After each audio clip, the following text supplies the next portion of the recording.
Assalamualaikum warahmatullahi wabarakatuh. Alhamdulillahirabbil alamin wa binastain ala umuri wadin wassalatu wassalamu ala asyrofil anbiya'i wal mursalin wa ala alihi ajmain. Assalatu wassalamu ala sayyidi ya Rasulullah sallallahu alaihi wasallam. Tabiat buruk hutang. Selamat jumpa sob. Jadi ini tabiat hutang dan berdasarkan pengalaman pribadi saya. Hutang bisa membuat orang kecanduan. Betul sob, hutang itu membuat kecanduan pelakunya. Jadi dia ingin lagi dan lagi. Hutang bahkan baru bisa lepas karena 3 hal sob. 1, pelakunya meninggal. 2, mendapat tekanan dari pihak luar karena stres atau sakit atau apapun. 3, karena kesadaran gitu. Jadi kalau udah sadar baru gitu. Dan itu akan sulit ketika kita masih ngotot dan ngoyo sob. Terus hutang selalu menambah dan terus bertambah. Tidak ada hutang itu mengecil ketika kita belum tobat. Kita gali lubang, tutup lubang hingga kita tidak mampu bahkan untuk membayar bunganya, ribanya aja. Ketika tidak mampu bayar ribanya pun kita ngutang lagi sehingga terlalu besar. Dan ini terjadi pada perilaku orang-orang yang kena pinjaman online gitu. Dari tadinya cuma 500.000, 1 juta tiba-tiba bengkak sampai 50 juta dan bahkan ada 200 juta dengan 200 aplikasi. Subhanallah. Astagfirullahaladzim. Mudah-mudahan kita terhindar dari itu semua. 3, menambah beban kehidupan. Hutang senantiasa menambah beban psikologis pelakunya karena sejatinya ia adalah urusan masa lalu sob. Jadi hutang itu masa lalu, tapi bebannya terasa sampai ke masa depan. Bahkan sampai ke anak cucu kita ke depannya kalau kita tidak terjadi. Dan itu terjadi pada sahabat saya, pengusaha saya punya hutang 40M, jaminannya rumah, termasuk rumah anak-anaknya. Dan kemarin dia meninggal gitu. Nah kalau dilelang, ini pengusaha di Malang, itu yang kena bukan hanya pabriknya atau gudangnya atau kantornya, tapi sampai rumah anak-anaknya. Bayangkan sob, hutang ini. Padahal hutang awalnya cuma 20M gitu, tapi karena bunga dendanya seperti itu. Terus hutang menambah beban pikiran. Jadi hutang itu akan menambah beban pikiran kita karena beratnya pikiran itu bukan hanya pikiran kita saja gitu, tapi keluarga kita juga akan kena bebannya juga gitu. 5, hutang itu membuat orang gelisah pada malam hari dan terhina di siang hari. Jadi orang yang mendapat tagihan hutang hatinya pasti akan resah gitu. Bahkan banyak yang mengalami insomnia.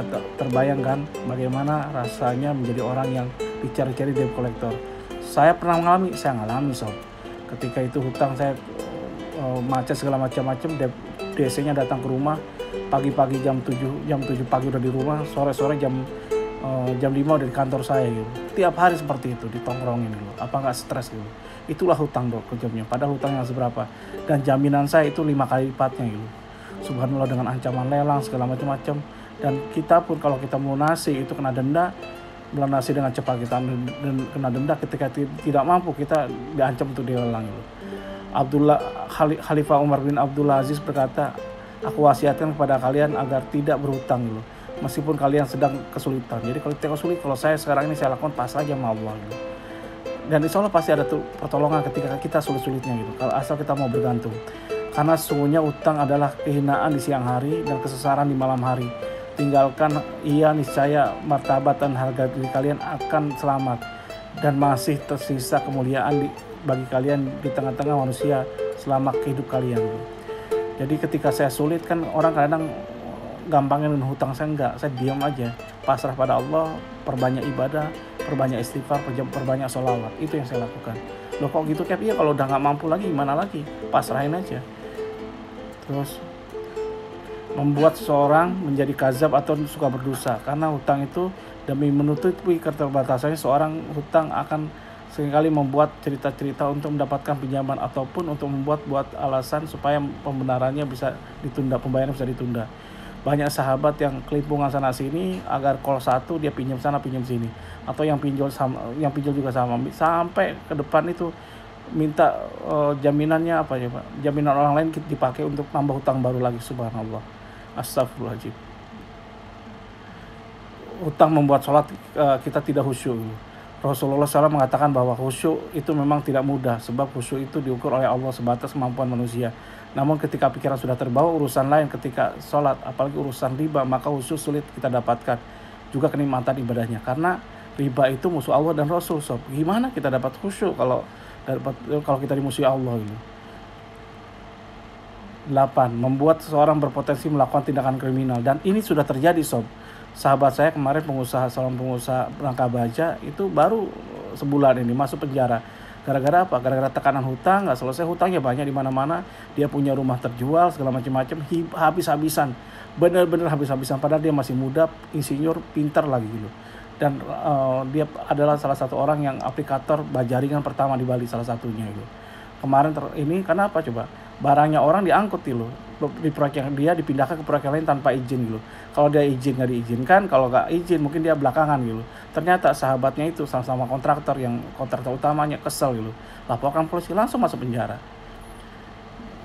Jadi hutang piutang adalah urusan perdata, tidak ada urusan sama polisi, jaksa atau penjara. Tapi pada kasus yang sudah berat, orang sudah kebingungan, orang bisa melakukan apa saja terkait hutang ini. Bahkan tidak sedikit kasus pembunuhan terjadi karena alasan hutang. Hati-hati sob. 9. Menjadikan pelakunya mudah terjumus pada kesyirikan dulu. Ketika seorang terdesak kebutuhan untuk membayar hutang, sementara kondisi keimanan juga ala kadarnya, hal ini dapat menyebabkan seorang rentan mengambil jalan pintas dengan meminta pertolongan kepada selain Allah. Bahkan manusia pun kadang-kadang dianggap Tuhan gitu, karena sudah menolong dia. Auzubillah, Allah akan marah. Jadi mereka bahkan bersedia bekerjasama dengan jin apapun caranya. Yang penting utang datang dan bisa selesai gitu. 10. Mengganggu perjalanan hidup dan rumah tangga. Banyak sekali kawan saya yang rusak rumah tangganya gara-gara hutang gitu. Kenapa? Kapan hari saya punya sahabat penghasilannya gede sekitar 60 jutaan, dari rumah kecil dia pindah ke rumah gede, rumah besar gitu. Yang cicilan hutangnya hampir 50-an, 40 sampai 50. Ketika dia kebetulan dia salah satu manajer di salah satu perusahaan pertambangan batu bara gitu. Ketika habis segala macam-macam, dia pertambangan hancur dan dia nggak dapat ini. Akhirnya apa? Akhirnya rumahnya kelimpungan dia, dan itu jadi berantakan sob. Jadi intinya apa?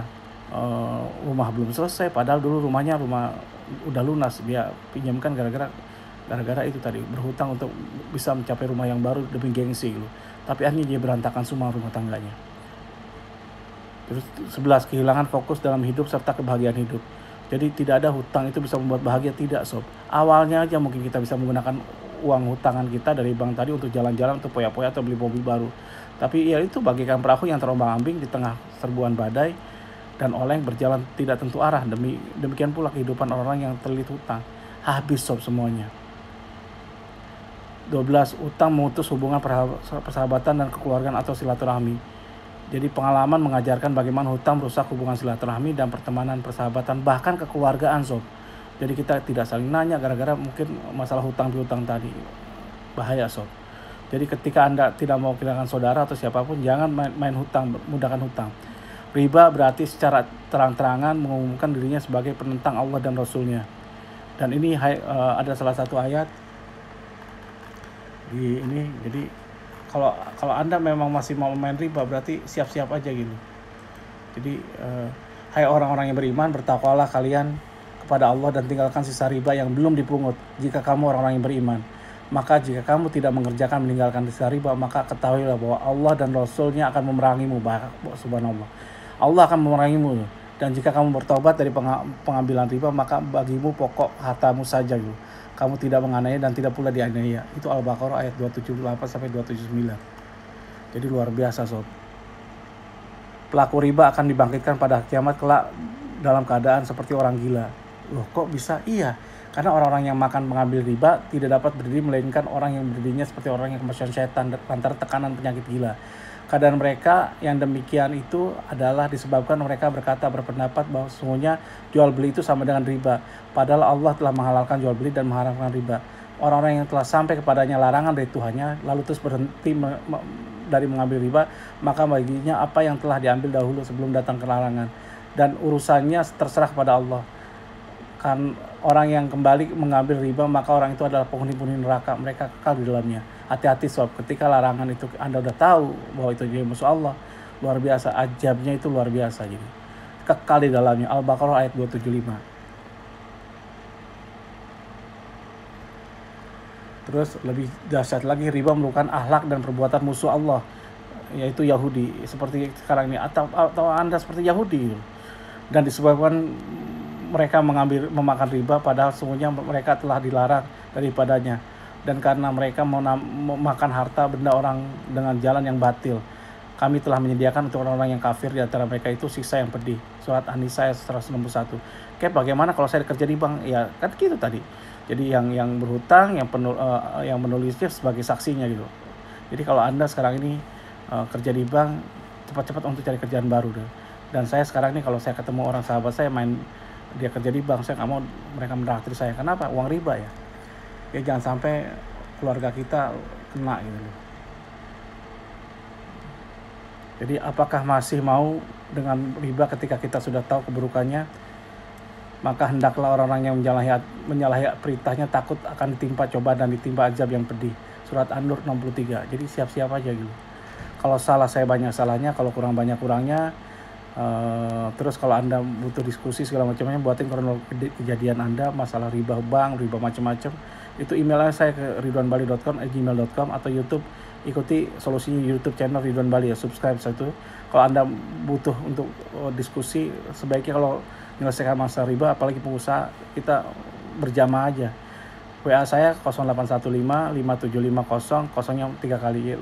Jadi 081 55 75 0-nya 4 kali, 50.000. Demikian ya saya. Wassalamualaikum warahmatullahi wabarakatuh.